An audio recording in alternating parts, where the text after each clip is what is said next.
मानना है कि इस साल ये आंकड़ा और भी ऊपर जा सकता है, शायद करीब 12.5 लाख करोड़ तक। अब ऐसा क्यों? क्योंकि जो प्राइवेट कंपनियां हैं वो अभी बड़ा निवेश करने से थोड़ा कतरा रही हैं। तो एक तरह से इकोनॉमी को आगे बढ़ाने का पूरा जिम्मा सरकार के कंधों पर ही आ गया है। कभी सोचा है कि सरकार के एक फैसले से हमारी आपकी जेब पर कितना असर पड़ सकता है? आज हम 2026 के केंद्रीय बजट की गहराई में उतरने वाले हैं। एक ऐसा बजट जो देश की आर्थिक गाड़ी किस पटरी पर दौड़ेगी ये तय करेगा। और हाँ, शुरू करने से पहले एक जरूरी बात, हम कोई सेबी रजिस्टर्ड सलाहकार नहीं है और ये कोई खरीदने या बेचने की सलाह नहीं है। ये बस एक जानकारी भरा विश्लेषण है। तो यहीं पर कहानी में एक दिलचस्प मोड़ आता है। एक तरफ सरकार इकोनॉमी में जान फूंकने के लिए लाखों करोड़ों रुपए खर्च करने को तैयार है, लेकिन दूसरी तरफ निवेशक, जिन्हें ऐसी खबरों से खुश होना चाहिए, वो थोड़ा घबराए हुए लग रहे हैं। तो चलिए इस पूरी पहेली को सुलझाते हैं और देखते हैं कि इस बड़े प्लान और बाजार की घबराहट के बीच आखिर चल क्या रहा है। अच्छा, तो सरकार की रणनीति का सबसे बड़ा दाव है कैपिटल एक्सपेंडिचर, जिसे हम सब कैपेक्स कहते हैं। अब ये है क्या? देखिए, आसान भाषा में इसका मतलब है कि सरकार अपना पैसा लंबी अवधि की चीजों पर लगा रही है, जैसे कि नई सड़कें, बड़े बड़े पुल, बंदरगाह और रेलवे लाइंस। ये वो बुनियाद है जिस पर भविष्य का विकास टिके। पिछले साल की ही बात करें तो सरकार ने ऐसे बड़े प्रोजेक्ट्स के लिए 11.11 लाख करोड़ रुपए की एक बहुत बड़ी रकम रखी थी। जरा सोचिए, ये इतना पैसा है कि देश का पूरा इंफ्रास्ट्रक्चर बदला जा सकता है और इससे लाखों लोगों को रोजगार भी मिल सकता है। और बात यहीं खत्म नहीं होती। एक्सपर्ट्स का मानना है कि इस साल ये आंकड़ा और भी ऊपर जा सकता है, शायद करीब 12.5 लाख करोड़ तक। अब ऐसा क्यों? क्योंकि जो प्राइवेट कंपनियां हैं वो अभी बड़ा निवेश करने से थोड़ा कतरा रही हैं। तो एक तरह से इकोनॉमी को आगे बढ़ाने का पूरा जिम्मा सरकार के कंधों पर ही आ गया है। मतलब सीधा सा है, सरकार का ये भारी भरकम खर्च हमारी अर्थव्यवस्था के लिए एक लाइफलाइन जैसा है। अगर ये खर्च रुका तो विकास की रफ्तार भी धीमी पड़ सकती है और इसका असर हम सब पर पड़ेगा। तो अब सबसे बड़ा सवाल कि आखिर ये सारा पैसा जाएगा कहाँ?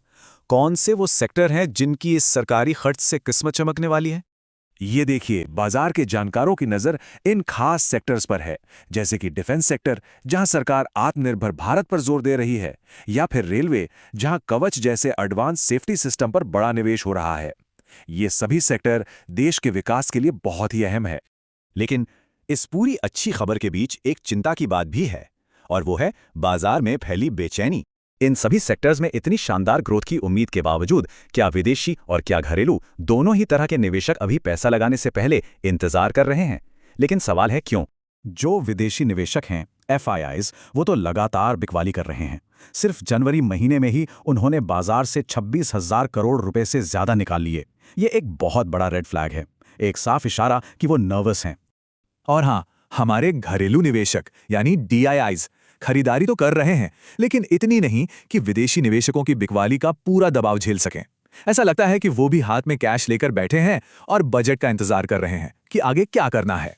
तो आखिर इस घबराहट की असली वजह क्या है? इसका जवाब सरकार की अपनी तिजोरी में ही छिपा है। सारी समस्या की जड़ है सरकार की कमाई। इसे ऐसे समझिए कि आप एक बड़ी वेकेशन प्लान कर रहे हैं, लेकिन आपकी सैलरी उतनी नहीं बढ़ रही जितनी आपने सोची थी। बस कुछ ऐसी ही मुश्किल में सरकार भी है। अब जरा इस चार्ट को देखिए, ये पूरी कहानी साफ कर देता है। डायरेक्ट टैक्स, जो सरकार की कमाई का एक बड़ा हिस्सा है, उसकी ग्रोथ उम्मीद से काफी कम रही है। इसका सीधा असर पड़ता है राजकोषीय घाटे पर, यानी सरकार के खर्च और कमाई के बीच का फर्क। और ये घाटा साल के पहले 8 महीनों में ही सालाना टारगेट का 62.5% छू चुका है। ये वाकई में एक चिंता की बात है। तो ये सब मिलकर एक ऐसी सिचुएशन बना रहे हैं जहां आने वाला बजट एक बहुत ही मुश्किल बैलेंसिंग एक्ट होने वाला है। देखिए, सरकार एक पतली रस्सी पर चल रही है। एक तरफ विकास को रफ्तार देने का दबाव है, जिसके लिए पैसा खर्च करना जरूरी है, और दूसरी तरफ घटती कमाई और बढ़ता घाटा है, जिसे देखकर निवेशक डरे हुए हैं। तो आखिर में सबसे बड़ा सवाल यही है, क्या भारत अपना खजाना खाली किए बिना विकास की राह पर आगे बढ़ सकता है? आने वाला बजट इसी सवाल का जवाब देगा और देश का आर्थिक भविष्य तय करेगा। ऐसे ही और विश्लेषण के लिए चैनल को सब्सक्राइब करना और इस वीडियो को लाइक करना मत भूलिएगा। आप चाहें तो डिस्क्रिप्शन में दिए गए लिंक से हमारे free WhatsApp group wish 100 crore को भी ज्वाइन कर सकते हैं। अगर किसी स्टॉक को लेकर कोई सवाल है तो कमेंट्स में जरूर पूछें, हम जल्द से जल्द जवाब देने की कोशिश करेंगे। धन्यवाद और याद रखिए, ट्रेड विद डिसिप्लिन।